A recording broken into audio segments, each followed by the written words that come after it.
Thankfully, I've got somebody else with me to do a Q&A, and it's not Mikey. No, it's not. Thank you, Mark, for coming on board. It's Q&A time. If you want your questions answered by us in future Q&A episodes, just get on Twitter, send your questions to the show. Our Twitter handle is, Mark? At Off the Rope Show. Thank you. Are you ready? I'm ready. Let's get this bad boy started off. At free porn, please. And free porn is beautiful porn indeed, isn't it? That's one of the great inventions that came along with the internet, was access to free pornography, especially the black lesbian variety. Hey guys, longtime fan of the show. But who do you think was a bigger embarrassment? The Core or Aces and Eights? Aces and Eights. I'm going to tell you why. Because at least the Core held the tag team championships a couple times. Wow. Only reason I will say Core is because the Aces and Eights storyline is still ongoing. Once the Aces and Eights storyline officially winds up and finishes, then I will say it's a bigger embarrassment. It is an embarrassment, but the Core was a bigger embarrassment. Although it was designed really to get over Ezekiel Jackson and Justin Gabriel in that particular order, and that's what it tried to set out to do, and then the WWE just backed off them entirely. At the True Blue game, if the WWE brought back the cruiserweight division, who would they build it around? Maybe give me 3 to 4 guys that would build that division around. Well, maybe Justin Gabriel, like we said earlier. Okay. Tyson Kidd, maybe. Mm-hmm. Let's see. Well, Seth Rollins is small enough to be cruiserweight when they break up the Shield. Mm-hmm. And let's think of another one, maybe. I'll throw in there a guy like Daniel Bryan, because obviously he meets the size requirements. Mm-hmm. As far as anybody else, I think that's a pretty good start to building a cruiserweight division. I really do. What did you say? Hey, you could throw Punk in there, but Punk's probably transcended being in the cruiserweight division, whereas Daniel Bryan maybe fully hasn't, especially if he was the measuring stick in that cruiserweight division. Yep, I think so. Yeah, that's a pretty good 4 names there. At Firehawk0331, what do you think professional wrestling would be like if WCW won the Monday Night Wars? Well, if WCW would have won the Monday Night Wars, I think, you wouldn't see too much of it on TV. At least you wouldn't see too many. You wouldn't have so many shows like what WWE has today. Who knows? With the AOL Time Warner merger, you might not see any major, national, international wrestling companies. I think it would be a drastically different business and not necessarily for the good.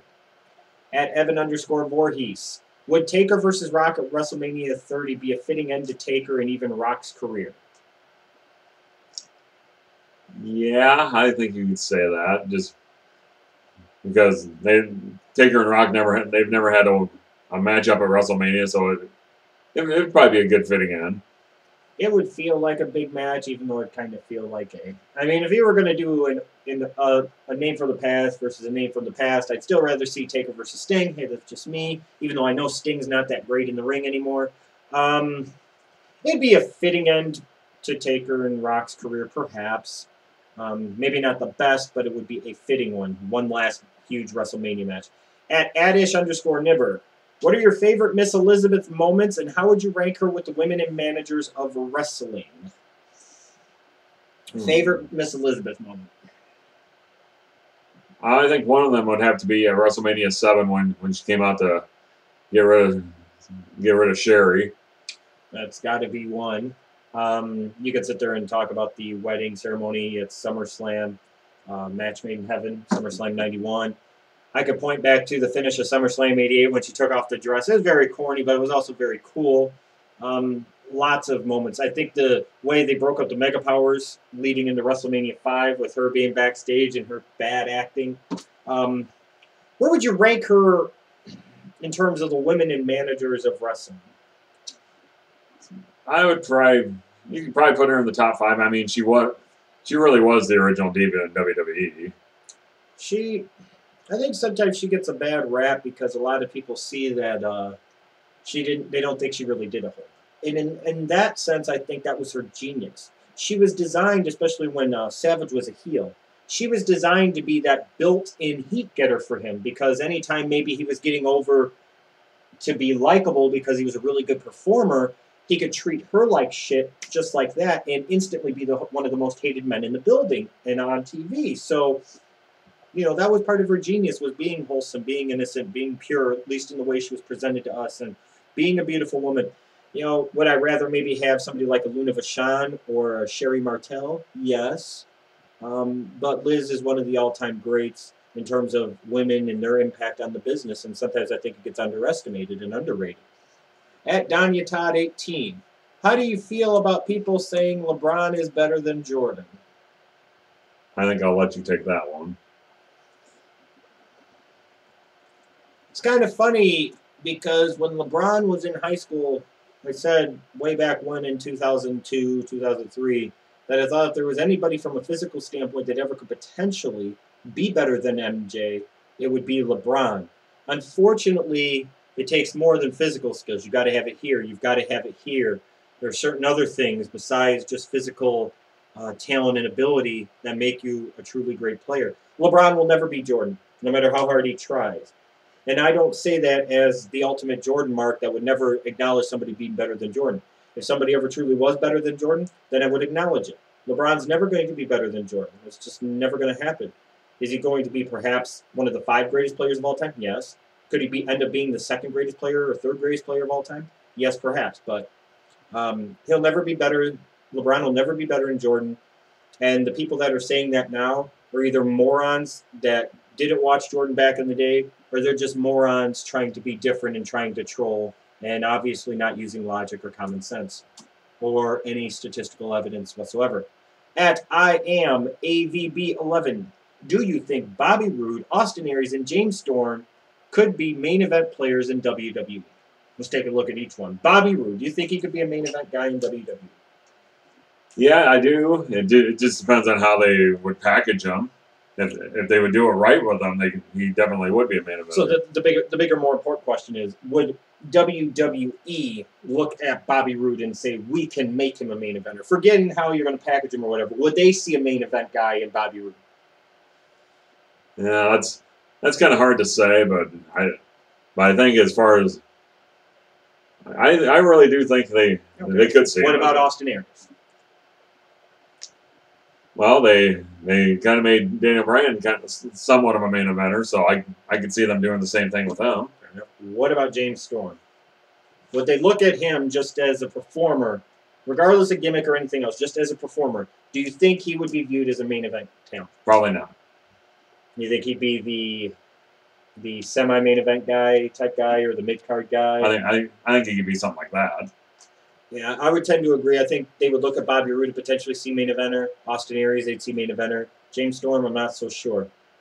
Just depend on if Triple H or some of the other agents backstage were on his side as to whether or not he would ever get a real main event shot in that company.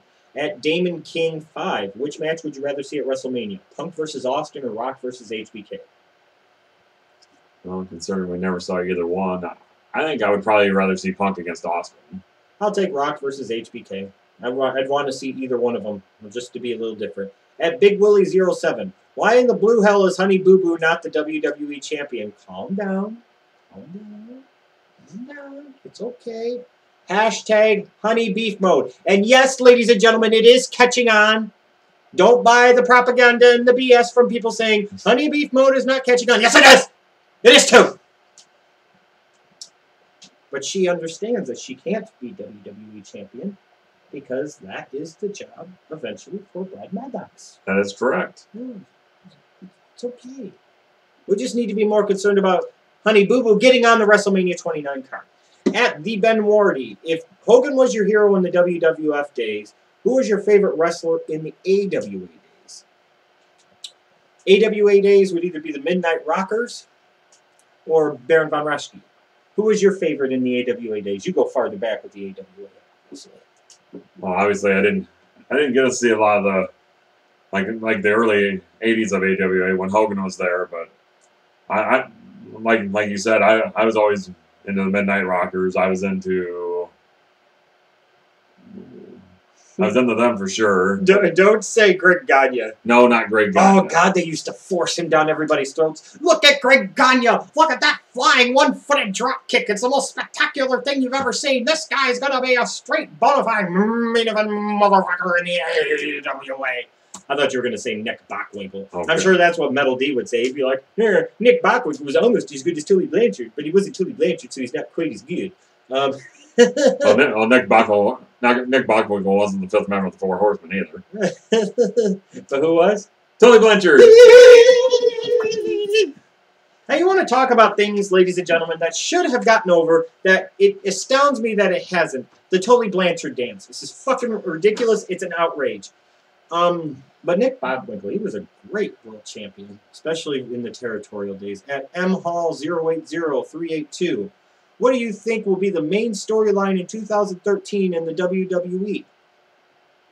I think I'm kind of getting it right now with the Shield. Okay. You could say maybe whatever's going to happen with Jack Swagger and Zeb Coulter. I'll go with the major storyline is going to be how long is John Cena's godforsaken title reign going to take us through 2013? Is he going to carry the belt all the way to WrestleMania 20 or 30? Yeah, I know, buddy. I know. It's okay. The bad thing is we got to hear Mike talk about this shit every week. Right. At Sangam 61, which superstar do you want to get released? Assuming this is a WWE question.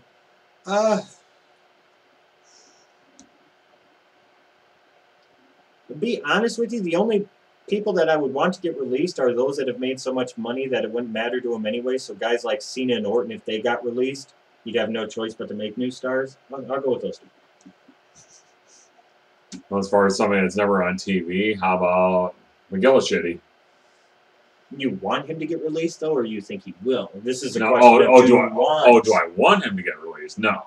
Yes. Who do you want to get released? If I said to you, Marvelous Mark, this is the WWE roster, you could release one person. It'd be too easy to say Cena, but... Oh... Big Show. Up yours, Metal D. At JTip09, do you think Jeff Hardy will come back to WWE, and if so, when? I think at some point in time he will. Maybe someday he will. Whenever his new TNA contract expires. The one he just signed that apparently is long-term. I assume probably 2 or 3 years, maybe. Maybe after that contract's over, he'd come back and work a Rumble and maybe have a one-off at a Mania or something. I don't know if he'd want to work full-time at that point or not. Good question.